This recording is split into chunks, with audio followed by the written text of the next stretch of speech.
Erin said she might be a little late, and David Fink is calling in. Right. I think. Well, he might be calling in. Yeah, that's what he emailed me yesterday and said the same thing. So I do think Okay. he's gonna be calling in. And Roz is calling in, and Crystal can't be here. She's on vacation, I think. And does anyone remember who's taking minutes today? I do not. What I did is I alphabetized it. Anyone who hadn't done it yet. So Chad, that might be you. I can do it today. I'll look for the list here. Oh no, it would be Erin, but she's not here.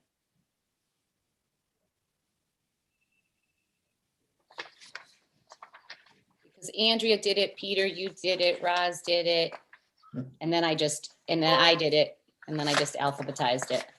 So it would be Erin. So, but Chad, would you mind? Yep. No, that's totally fine.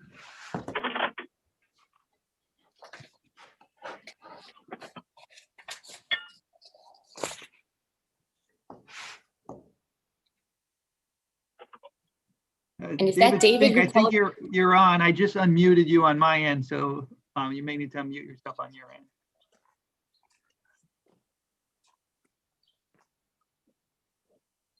The first Zoom meeting I ever did by phone, I didn't know you had to unmute yourself.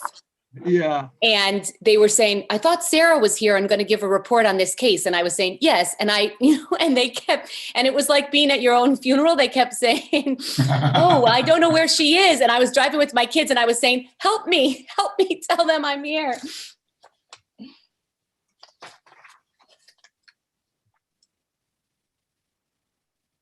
David, are you able to hear us?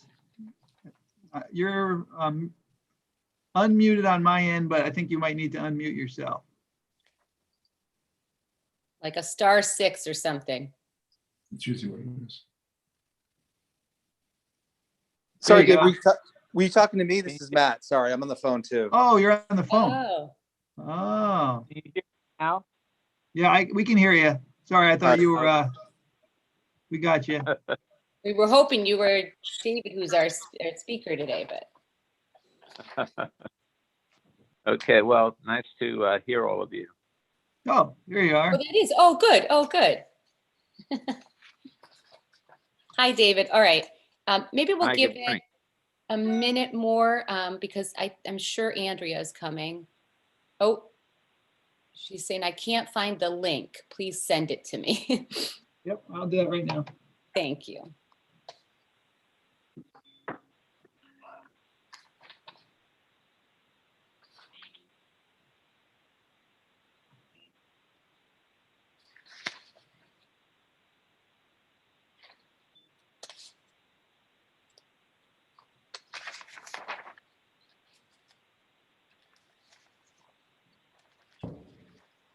But I just sent it. She should have it now. Okay.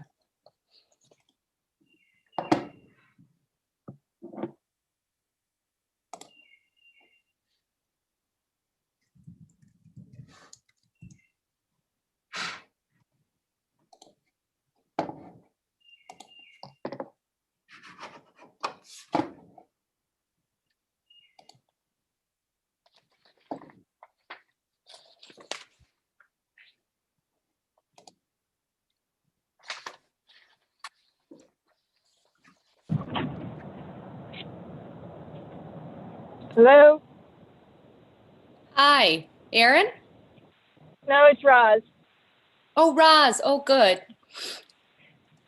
Sorry, I'm on the road, so I have to call in. No, that's fine. You would let us know that. And we haven't started yet. And now Andrea's here. And Sorry, so I'm late. that's fine. I think we should all get started. And just so you know, oh no, the Zoom link is not on the agenda, right? Because that's for the public. So never mind, Andrea, I'll make sure you have it in a good place. I found it. Sorry, I'm late. No worries. All right, I guess let's call the meeting to order, and I think Erin will be joining us when she can. So the first thing I wanted to say is, Dave, we're all sad to see you go. I think probably some people on this call were on the Zoom were not surprised, but I certainly was, and it looks like, you know, it looks like a great path that you're about to take. But we will miss you a lot here, and I'm glad that you're around for another month so you can. I think you guys, I'll be here till June 18th, and you guys will be my last official meeting as a town employee. So. Wow. No Oh, pressure. wow. All right. Well, we'll have to Congratulations. try to Thank you. do that one in person and have a little celebration. But Sounds great. sorry, sorry that you won't finish this process with us, but I know you'll be around, and something tells me you'll take some phone calls from time to time. Absolutely. Absolutely. It makes me feel better about the sound, Dave. So Thank you. In fact, I've seen them advertising for a lot of positions. It looks like that it's growing, and yes? Yeah, it seems that it's a growing organization. They've been around for over 40 years, so it's pretty well known, and this was a good opportunity and a time for me to make a little bit of a shift in my career. So yeah.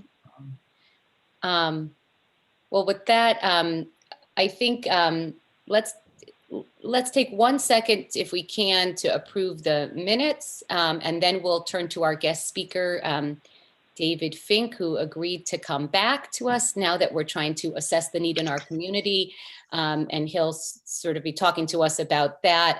Some of us were able also to attend that affordable housing plan meeting. And so we will turn to that after we hear from David. But if we've learned things from it that you want to add in while he's talking, that's fine. I distributed the minutes. Did anyone, does anyone have any changes? Yeah. No, No. I wasn't at the last meeting. And it didn't, and it put you there? Sorry, yep. It's okay. I'll change that. Okay. Other than that, nothing? Can I have a Is the motion? date at the top correct? No, it is not. Uh, Good catch.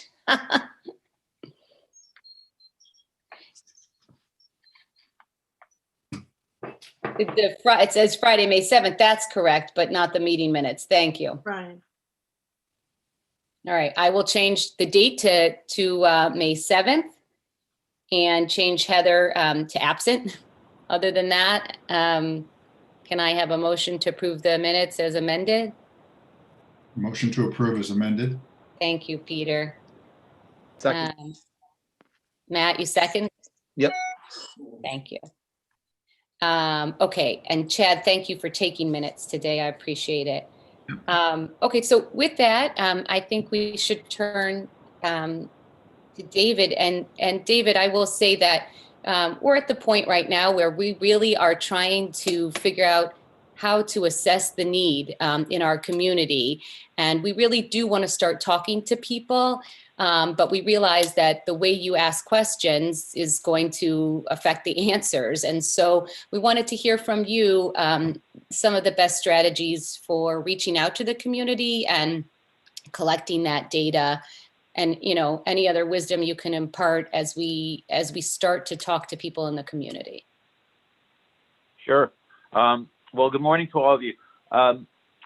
There are obviously subjective and objective ways of assessing the need, and I'm actually reminded of a subjective way when I went to see the first selectman of one town in southwestern Connecticut who I won't embarrass, who said affordable housing has ruined the state, and we don't need another single unit in our town.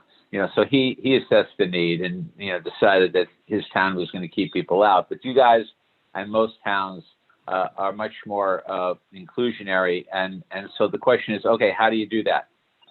As you know, and I think I forwarded to David, and most of you have probably looked at the housing data profile that the Partnership for Strong Communities produces. And, that has important numbers on it to assess the need. So, the first one is the idea that, the number of cost burden households.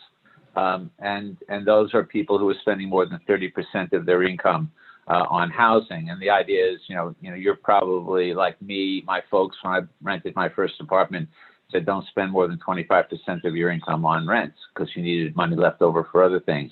HUD puts it at 30%. So the question is, how many people in Madison are spending more than 30% of their income on housing? Well, 46% of the renters and about 30% of the homeowners are cost burdened. They're spending more than 30% of their income on housing. And so, that's bad for them. That's bad for town merchants because they just don't have as much disposable income for the necessities they have. So that's one measure.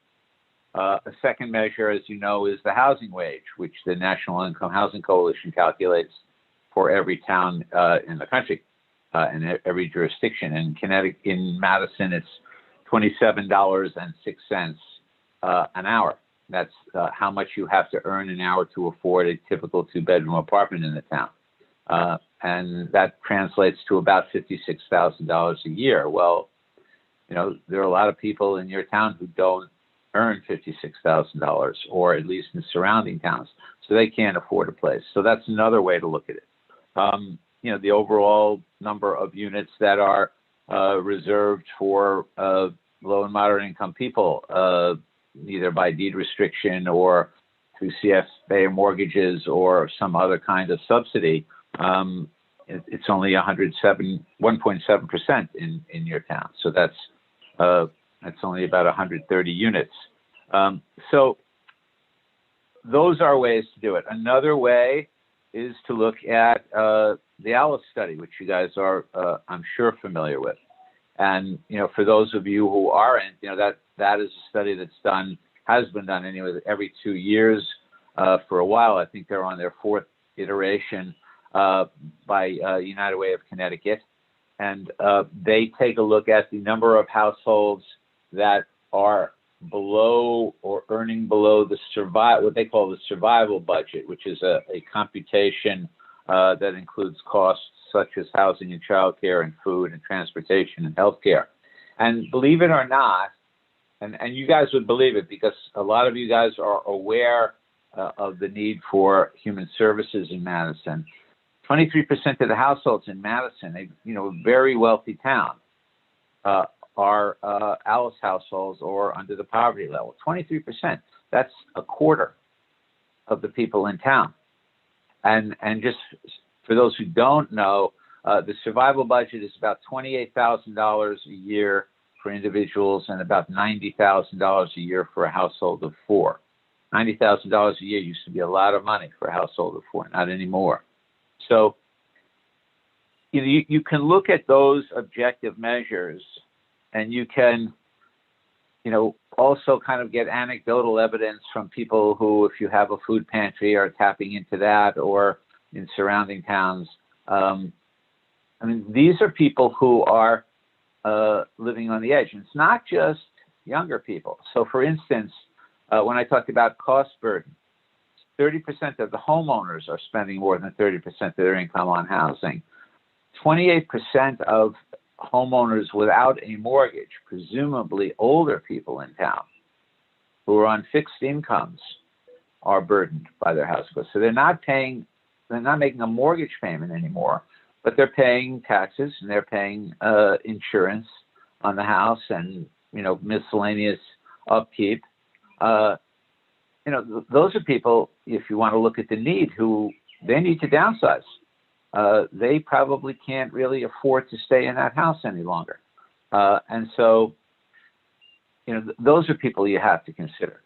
So again, assessing need. Let me get to something that you ought to know. I think I sent along to you the questionnaire that Guilford used 5 years ago to great effect. I think I told you that they got 400 responses and really got a sense from people of how they felt about what was needed and where it was needed, and maybe more to the point where it wasn't needed.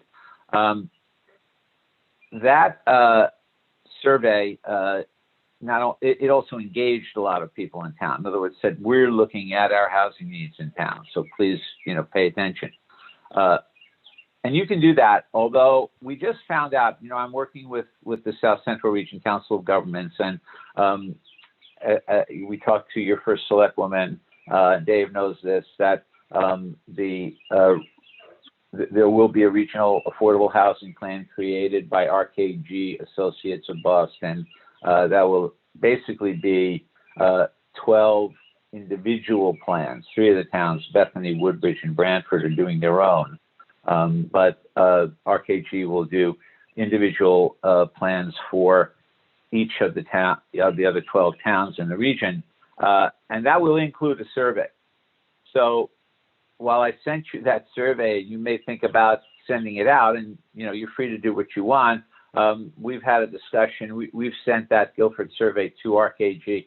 They're probably going to meld it with the questions they normally ask. So they will be doing a survey of the residents of Madison. I haven't seen their survey yet, so I don't know exactly what it will ask. And I think we're going to circulate the draft of it when RKG has it ready, so that you all can, and your town leadership can take a look at it and make sure they're okay with it. But that will give you an idea of how people in town feel, what they think is needed, where they think it's needed, more to the point, what they don't think is needed, and where they don't want it. And so that will help you assess need. But I mean, for you, and I know you probably want to ask questions, I argue against, and Dave has heard me said this, and I'm not in agreement with some of my housing colleague friends. They like to put a number, an exact number on it. This is how many units of each type we need in our town. I tend to think that that's a fool's errand for a few reasons. Number one, it's not static. The market changes, demography changes. We have all sorts of events like pandemics that change housing needs. And so and the second reason is that, the number you may come up with if you finish the study on Tuesday may be out of date by the following Tuesday. I mean, I don't think it's a smart thing to do. I think if you can look at it, or rather, I just think that it is not, it's kind of a waste of time. I think it's better to say, look, we have a lot of households that are burdened by housing costs. We have a lot of Alice households who tend to be invisible. They're, what used to be called the working poor. They work, you don't see them very much. They're not sleeping in parks and doorways. They're housed, but one broken carburetor or busted water heater suddenly means they can't make the rent that month, and then now they're on the edge of homelessness. So if you look at those kinds of numbers, and frankly, the low percentage of income restricted units that you have in town, objectively, yeah, we don't know exactly how many units we need, but we need a lot. And so, like I've said to people, how many crawl strokes does it take to swim the English Channel? I don't know. A lot. Start swimming. And so that's what you have to do. And frankly, when you begin to bring developers in, and I can help you with names of developers who can, good guys and women who they'll walk the town with you. They'll drive around the town and they'll say, this is a good place, and this is not a good place, and this is a good property, and this is not. And they'll give you a really good assessment of what's possible, because in the end, that's really the issue. What you need may be one thing, and you may settle on that number. But politically, in town, as a practical matter, you may not be able to produce what you need, because there are going to be people who don't want that. So, okay, does that mean, you fight them? No, you do what you can do. You build what you can, where you can, and that helps. And frankly, what that may do is get you to a tipping point where people begin to see that you've created very well designed, beautiful mixed income developments with people of different income levels living together, and none of the terrible things that people stereotypically believe will happen actually do happen. And so now they begin to see, okay, we can do that.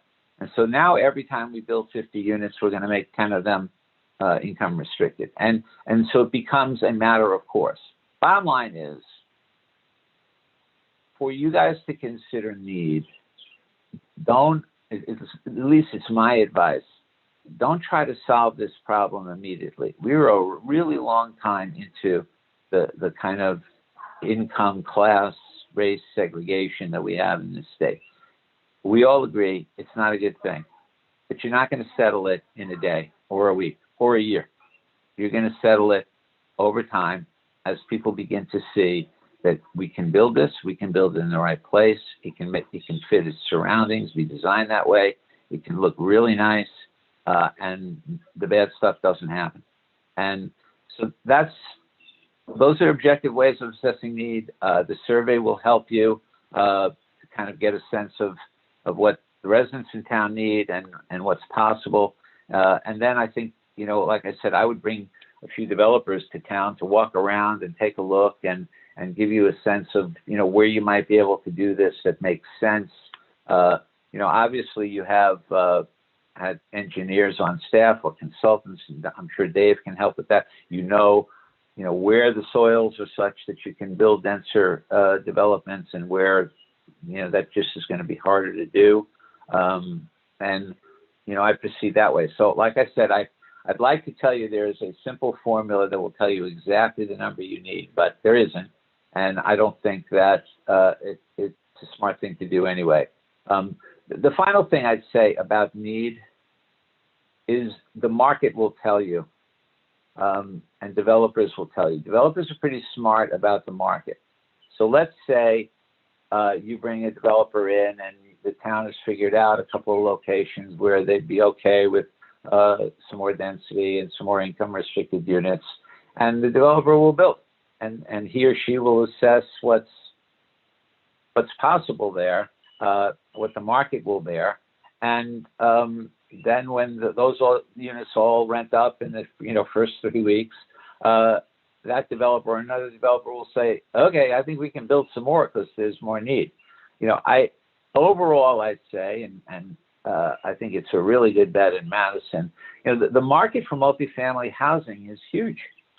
And I don't know a single town in the state where they've had a hard time renting or selling multifamily units, because we just don't have that many. I mean, look at Madison. You more to the point, you have a situation where the market in Madison for those multifamily units, because there's a shortage, is going to be strong. You're going to have a lot of millennials and a lot of baby boomers looking to downsize who are going to want those units, especially because they get to live in a wonderful town like yours.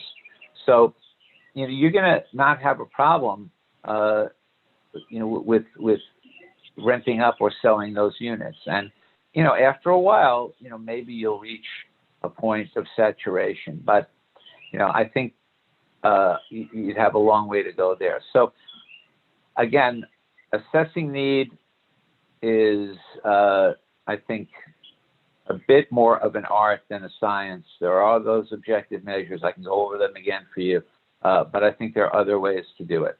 So I hope that covered it, and now I'm happy to answer any questions for you. David, it's Peter. I just have one level set question. When we talk about income, we're talking pre-tax, right? Yes. Okay, thank you.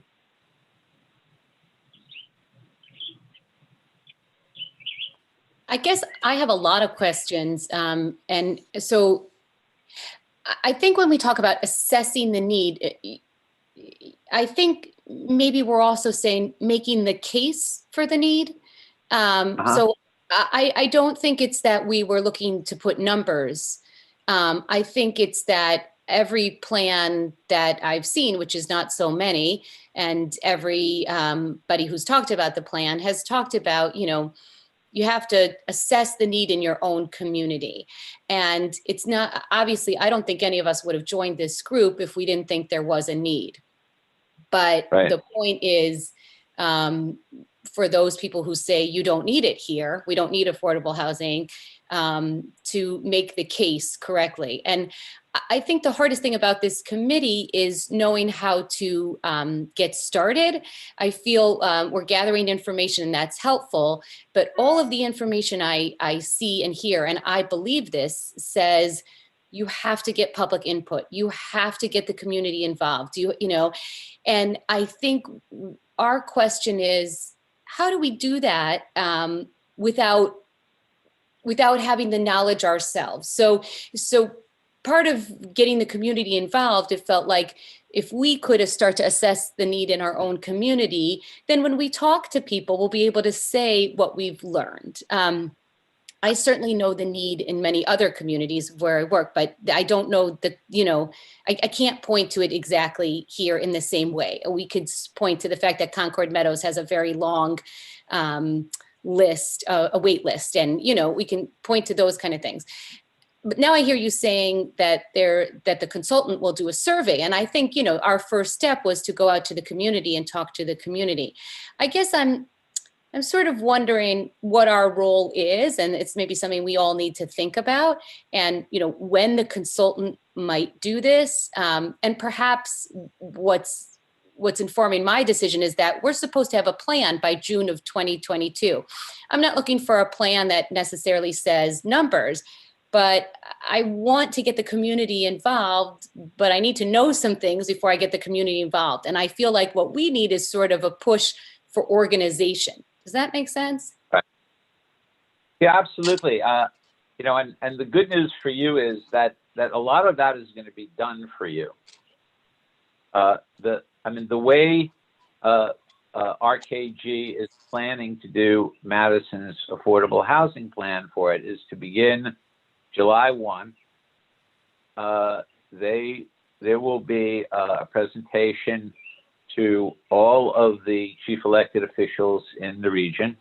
Then there will be presentations of what they plan to do with each individual town. And I will be doing that. So I will be in touch with you guys to, I can present to you, I can present to any group you want, whether it, you know, you can invite the Planning and Zoning Commission, you can invite the Inland Wetlands Board, you can invite the Board of Education, you can invite the whole town. And I'll kind of lay out what they're doing. Now at that, my job as part of this plan is to then kind of give each town and the people who come to that meeting a sense of what the need is in that town. And so I will go over some of the numbers I gave you and get a sense of, give them a sense of what that's like.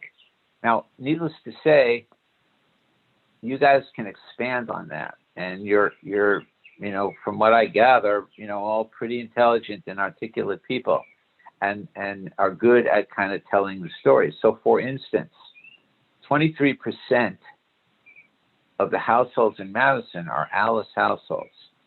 $28,000 a year for an individual. That's $600 a week. That's not a lot of money. And people, so you could say, think about that and explain to people that. And Connecticut United Way, you can have workshops, and they have a whole. Some of you have probably done this Alice exercise where, they give you a scenario and it shows you how people struggle to make ends meet on $600 a week. You can do those sorts of things. In other words, you don't have to educate every single person in town. And you don't have to educate, even a majority. You have to start building the onion out, so you start with a little cocktail onion and you build it out and build layers of it and begin to educate people on this. I would wait to do a whole lot before the survey goes out, because the survey and each town will figure out the best way to do the survey. Some will do it on their website. Some will do it via social media. Some will do it, just as a separate mailing to people. Some will use all those methods. RKG is pretty experienced in doing these surveys, so they'll have good recommendations. But people will know in town that housing is getting looked at. They'll know that there will be an affordable housing plan produced by March of 2022, so that the town will be able to discuss it, and the town, the Board of Selectmen will be able to adopt it. And they'll know, okay, if I want to get my 2 cents in, I'm going to go to the meeting that the Housing Committee has announced. And I am going to read up these, 1 page of facts about housing that they've already memorized and are articulate in explaining before I go to that meeting. So, there are ways to do this, and we're going to do or try to do a lot of that for you. So I don't want you to feel like, you have this huge albatross around your neck. You don't. Your job is, like you said, to learn the stuff as well as you can, talk to as many people as you can about it, but you don't have to write the plan, and you can help sell the idea. But the plan's going to be written for you, the survey is going to be done for you, and the research is going to be done by RKG. They're going to meet with either whoever the first selectman in the town designates. So it could be you guys, it could be the Planning and Zoning Board, it could be all of you, it could be a town meeting, and they're going to present their findings. So, I know, because you guys care and are really good, you're chomping at the bit. I think for now, a really good thing for you to do is to kind of get familiar and comfortable with these issues and talk about ways of talking about them with people, and kind of lay out, okay, who would we want to talk to, who else would we want in our group, and think about it that way. The last thing I'll say, because it's been a long-winded answer, is there's a group in Milford that's doing this, and I just created for them, I can send it along to you guys, a kind of 1-pager about Milford that they can use. They're going to use in different ways. They may create little webinars or 10-minute Zoom calls on each topic, and it kind of is an outline in words in 1 page that kind of discusses the housing situation in Milford. And if you want and you take a look at it and you like it, I'm happy to kind of just write it out for you guys too, because it's it's the basics. It's Housing 101.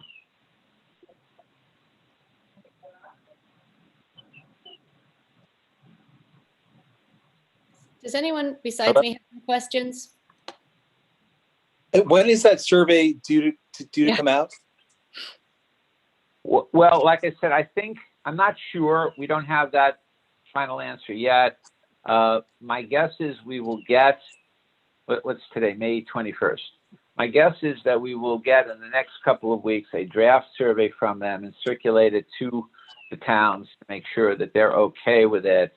And then, once they're okay, RKG will do the survey. And I don't know exactly if they do it or they ask the town to do it, again, in the way that the town thinks might be the most effective. Like I said, whether on the website or social media or mail or whatever. But I would guess, the survey is going to happen early on. So my guess, I would be shocked if the survey was not sent out and done and tabulated by mid to late July. Is there a way to have RKG hold a Zoom meeting or so that we could get a better understanding of the steps that they have in mind? Yeah, they're going to do, like I say, a presentation, and I will, Dave, Sarah, any of you can be, I think, on that call. I'll communicate that I'm talking to people in towns that would like to hear the initial presentation. They're pretty good. An interesting issue that you should know about, and it gets to your question about assessing the need, is that we raised them the question of, okay, you can look at Madison right now, the current residents of Madison, and look at how many people were burdened by their housing costs and how many households you have, etc. But what about the people who would like to move to Madison? And, that becomes a trickier question, right? Because, I think there are a lot of people who would love to live in that beautiful town and avail themselves of the services and the schools. And so the question becomes, does Madison need just the number of units to serve the people already there? Or if Madison is looking to be inclusionary, do they want to create units so that people who would like to move to Madison can? Now, I would argue that aside from, the kind of social justice, inclusionary reasons that, all of us would probably agree to, you talk about making the case here, the case could be made to a lot of people in town who might otherwise not want people moving to town into affordable units.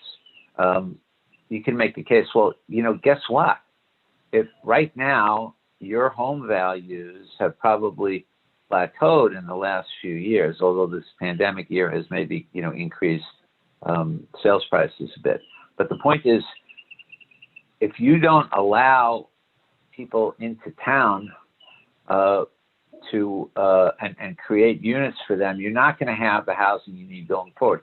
Because those people who move into both market rate and income restricted multifamily units are your future home buyers in Madison. Because once they move to Madison, they're going to find out this is a great town and I want to live here, and they're going to find a dock and a school and a dentist and a church, and decide to put down roots there. And they're going to then be in town and bid up the prices of the homes that those baby boomers want to sell. And so those two types of residents will effectively change places. The millennials who move to town and rent for a while in those new multifamily units will bid up the prices of those single family homes, and those baby boomers who want to downsize will get the price they want and move into the multifamily units that the millennials have just vacated when they bought the homes.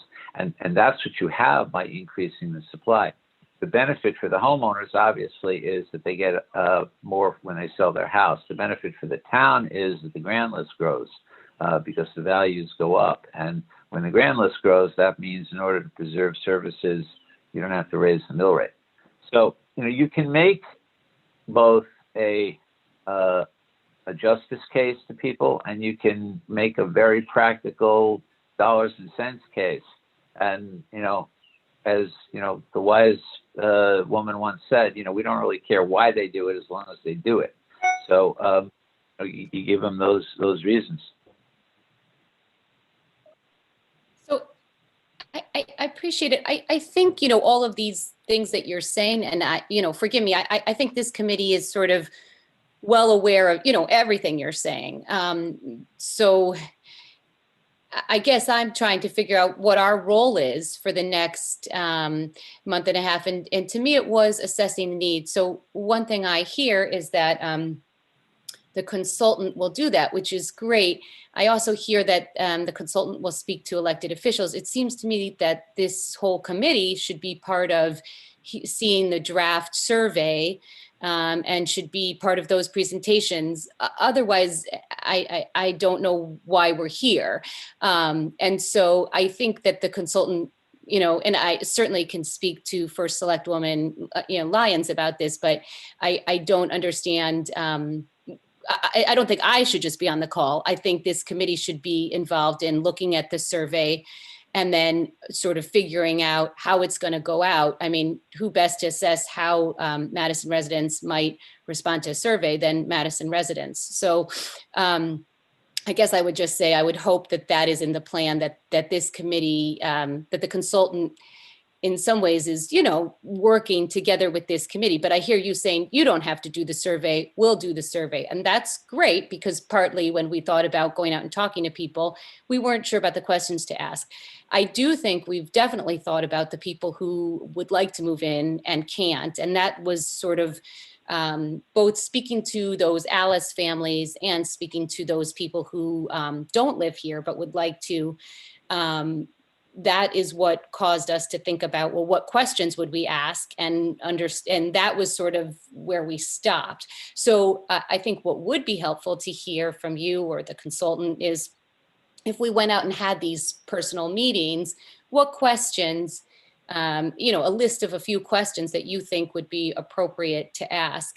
I also hear you saying developers, and maybe our next month is spent inviting some developers in to talk, just to hear from them. I'm not exactly sure. And I do welcome everyone else in the committee to think through the process. And I apologize, I've never been through writing an affordable housing plan.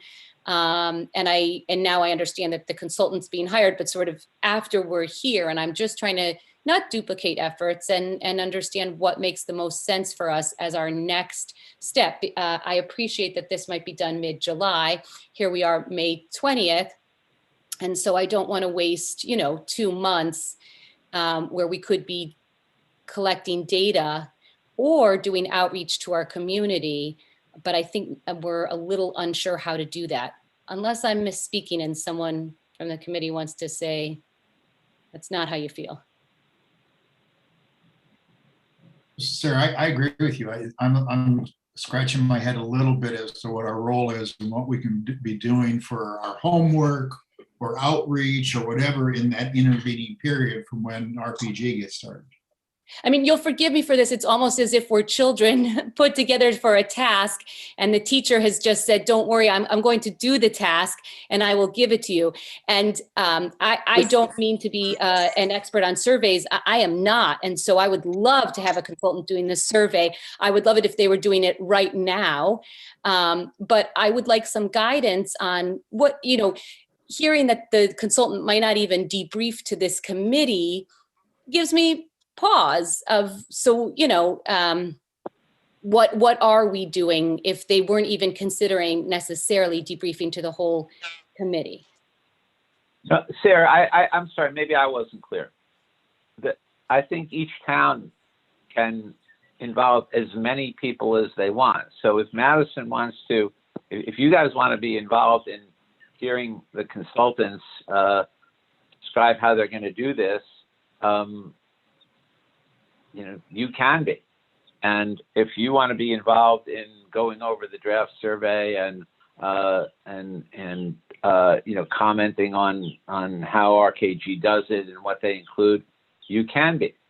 So I mean, it's way better to have a group like you in the town than not.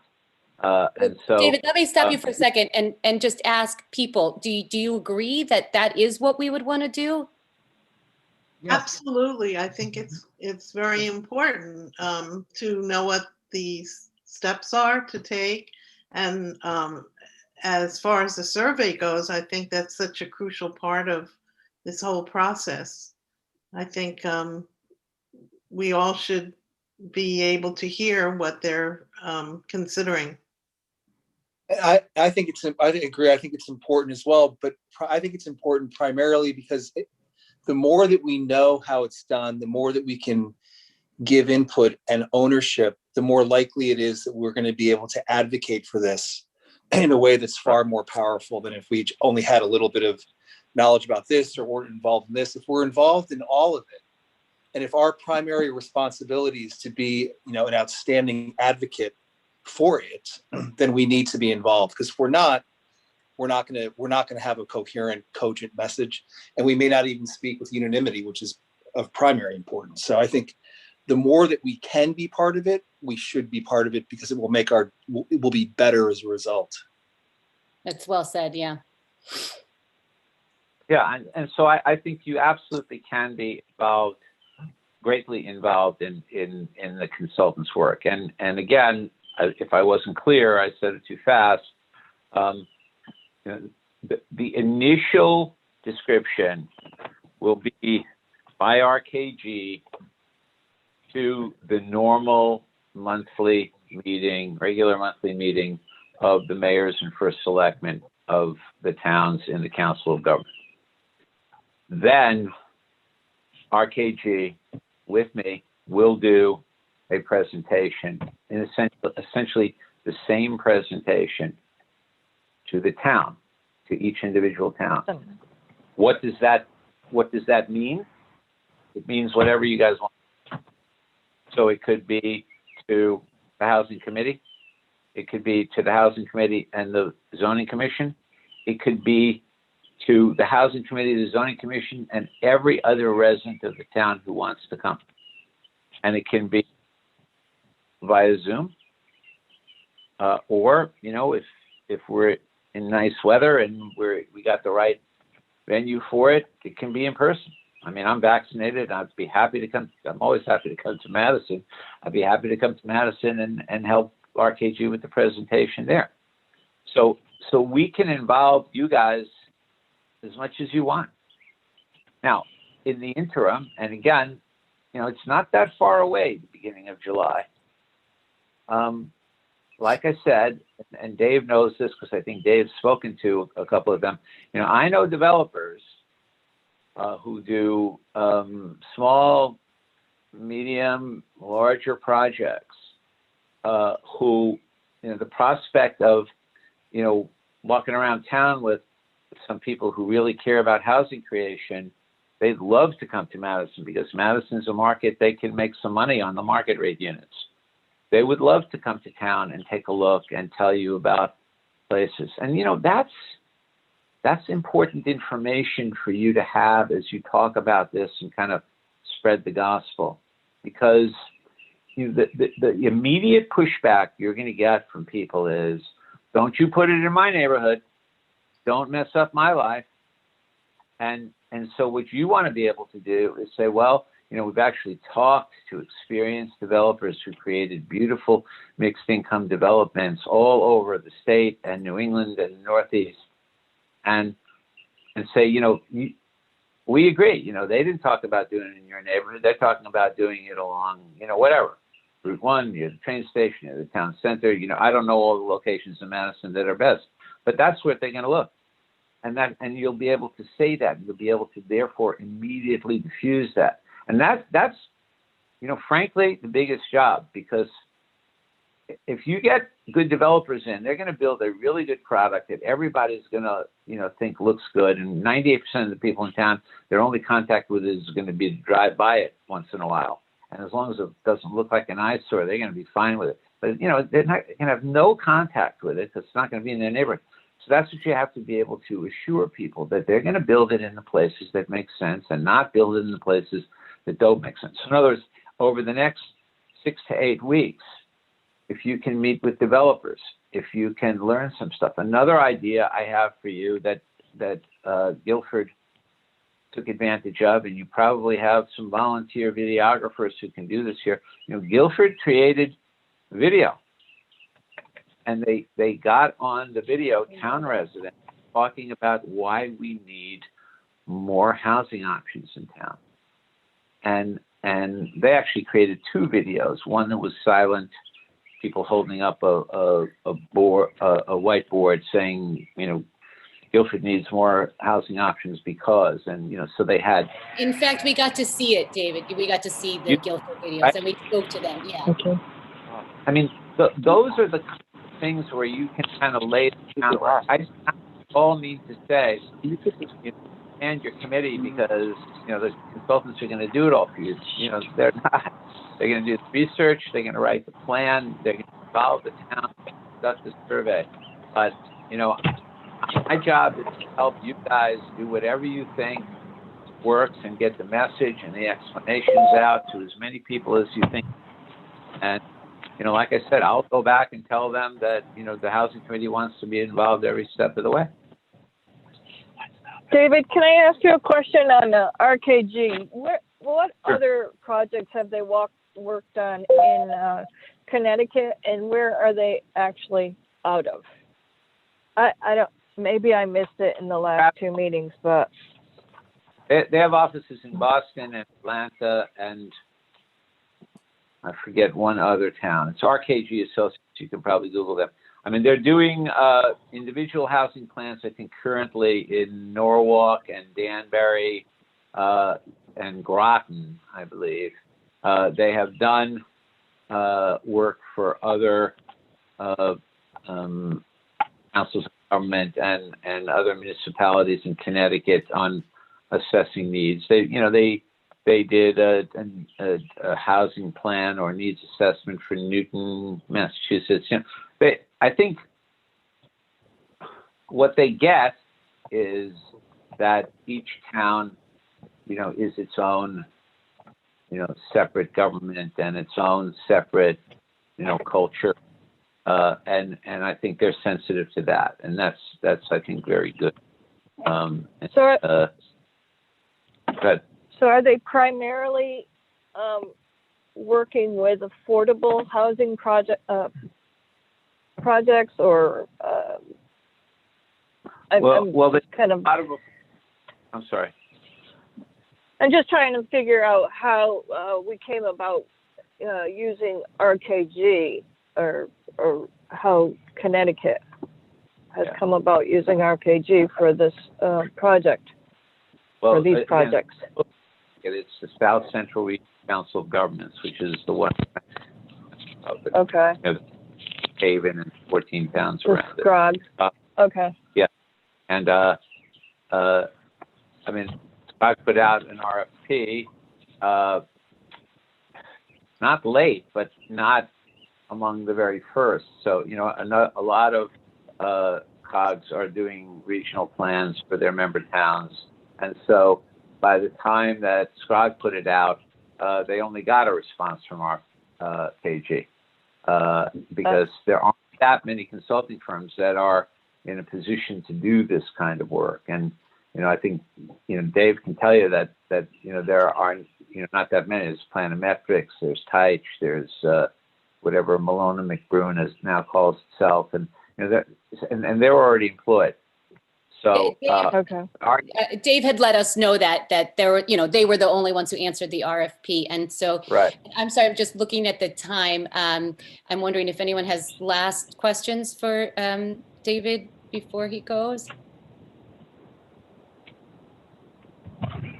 Okay, well, I really appreciate you taking the time, especially I think you're on vacation right now, right? So thank you for taking the time to talk to us again. And I'm sure we will be in touch a lot. And this has been helpful, sort of understanding the process a little bit better. So thank you, David. Really appreciate it. Well, you're welcome. You guys have a good day. Thank you. Thank you. Thank you.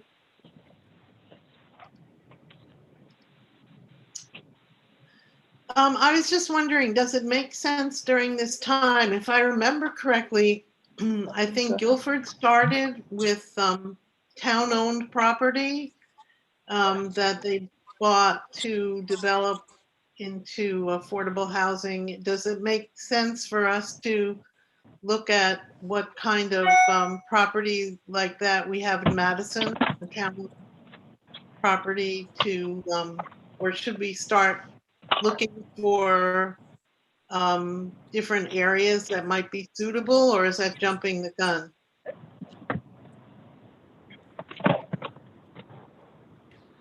I mean, I think that's definitely a good idea. It might be jumping the gun a bit, but I think that's a page out of the Robert Moses handbook. That's a good idea. But I don't think we're at that point yet, but certainly at some point we will be. I would say, after hearing what we heard today, I'm sort of reassessing in my mind what our next steps are. It seems to me that step number one, if this group agrees, is for me to reach out to First Selectwoman Lyons and say, we'd like to be in that first tier of debriefing with RKG. And otherwise, I feel I'm not sure how we help inform the dialogue. And so I will ask that, and they can say no, unless people feel like that's overstepping. It seems to me that if we're the committee that's going to do this, it's great to have a consultant writing it, but I think having a consultant present it to us after they've presented it to others, if others are deciding on it, I'm okay with that, but then I'd like to sort of step back. Well, it doesn't make it makes political sense for us to be involved, because then you take away the potential, carpetbagger argument or whatever the opposition will say. Well, these outsiders came in, blah, blah, blah. I mean, this committee comprised of Madison residents. If the more that we're part of that and shaping it, the better politically I believe that we're going to be. Right. Agreed.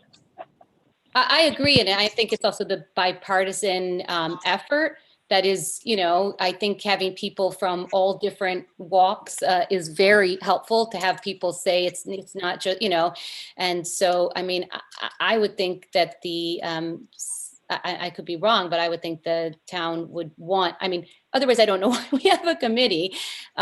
So that's step number one. I think. Can I say one more thing?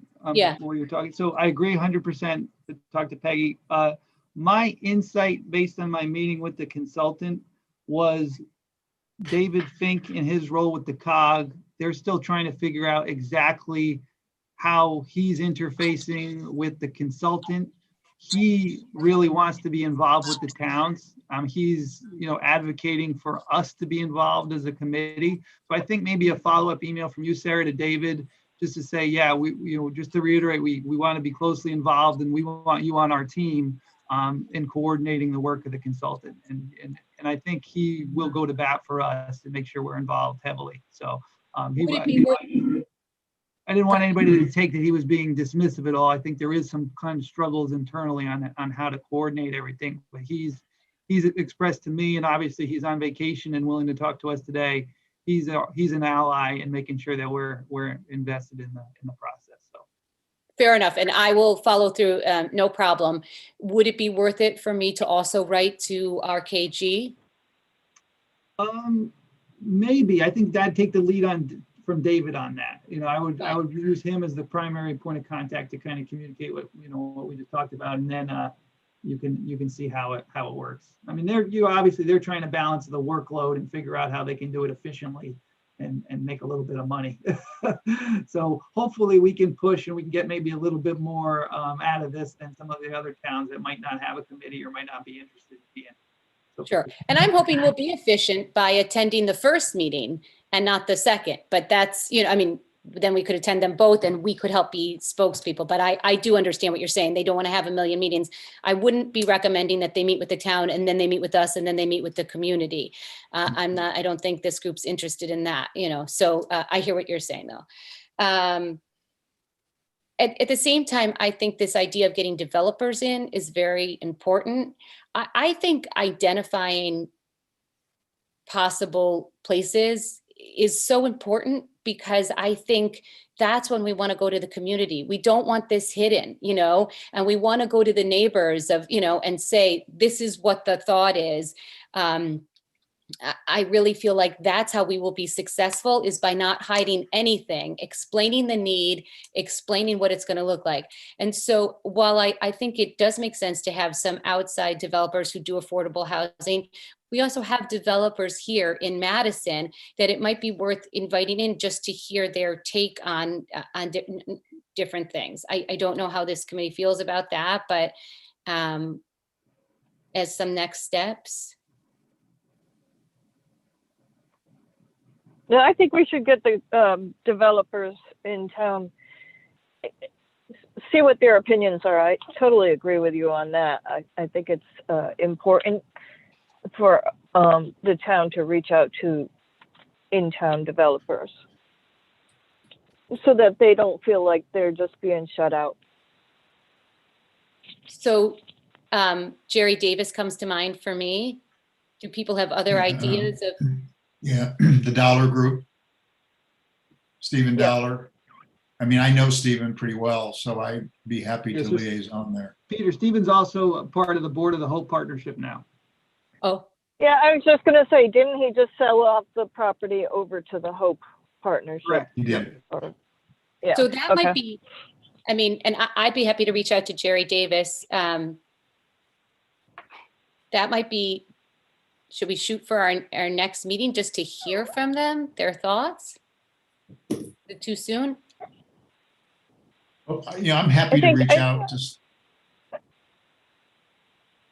Yeah, so Go ahead. Peter, you might want, when you reach out to Stephen, you might want to ask him to invite Tony Lyons from the Hope to join him, because Tony, I think, is the one that has the more breadth of experience in the affordable housing process, and Stephen is getting up to speed, but he has the local knowledge. So I think the two of them combined could be a good fit for our meeting. and Stephen's on the board now. Hope. Yes. And I think in terms of the Davises, that would just be knowing our community, wouldn't be, affordable housing. I don't know if people have other ideas of.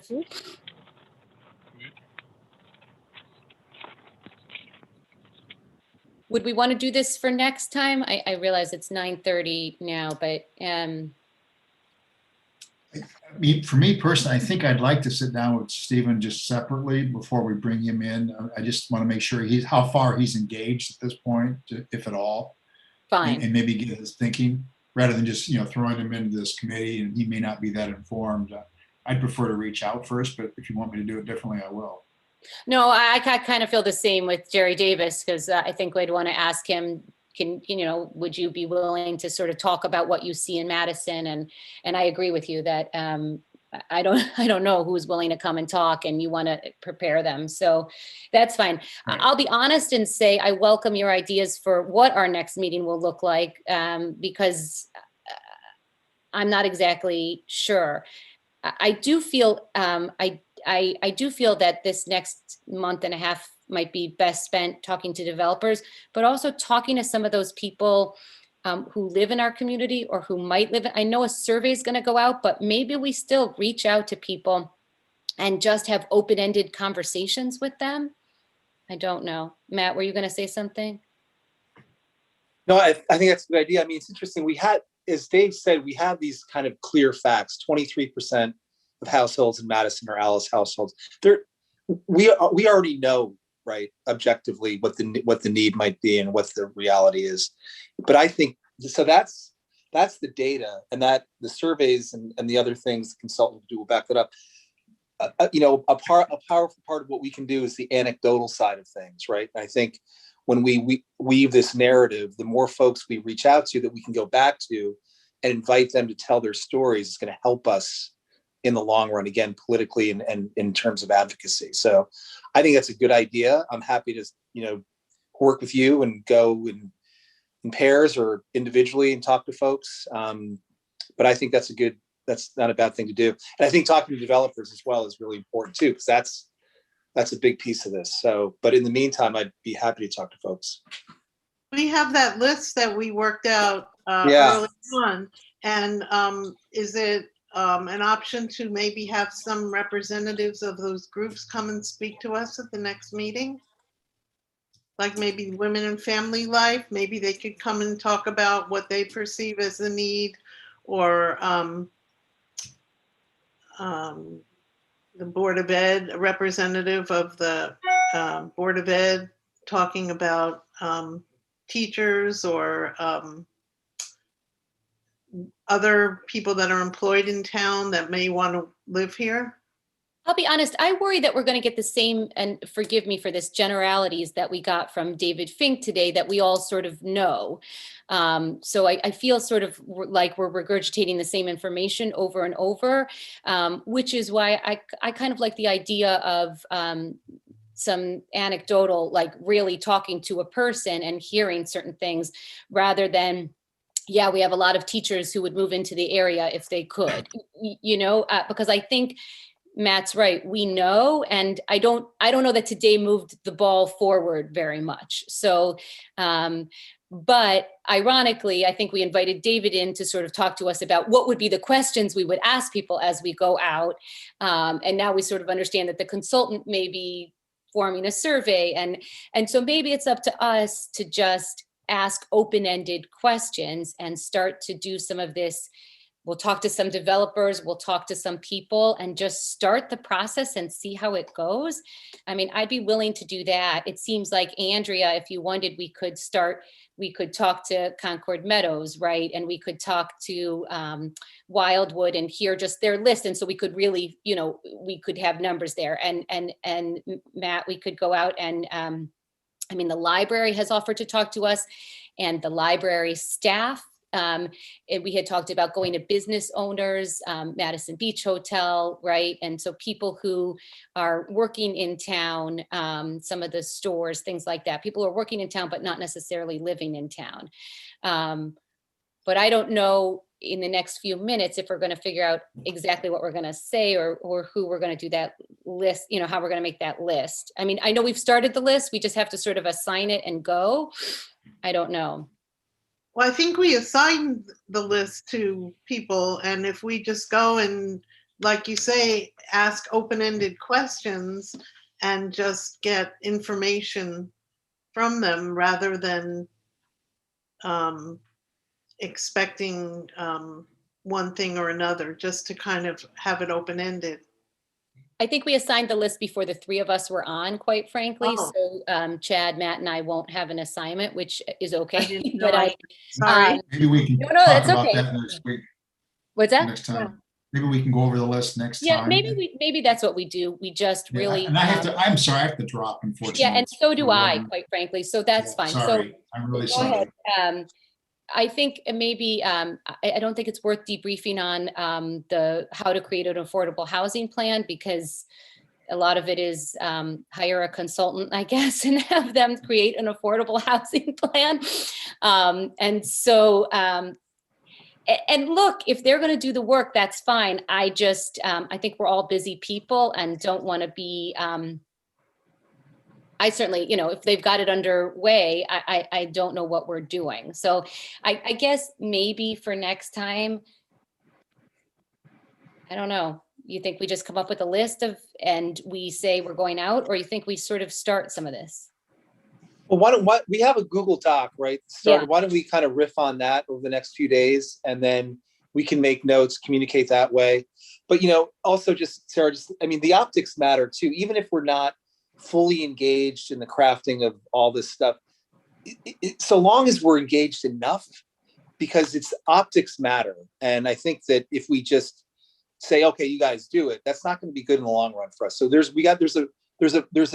a middle path there, I think, that we can take so that we can say, yeah, we were part of this. We helped craft this. We were in, an important part of the planning process, et cetera. But that's a different conversation. But we should riff on that Google Doc, populate it with names, volunteer to take folks to talk to. And, maybe by the next meeting, we'll have gone out and talked to 2 or 3 people and report back and tell these stories. Fine. Okay. That sounds good to me. So everybody look at those Google Docs. I think I'll reach out to Jerry Davis. Sounds like Peter will reach out also to developers, to Tony, whatever. He'll reach out, and then maybe we can think about who we want to talk to in the meantime and put it in the list.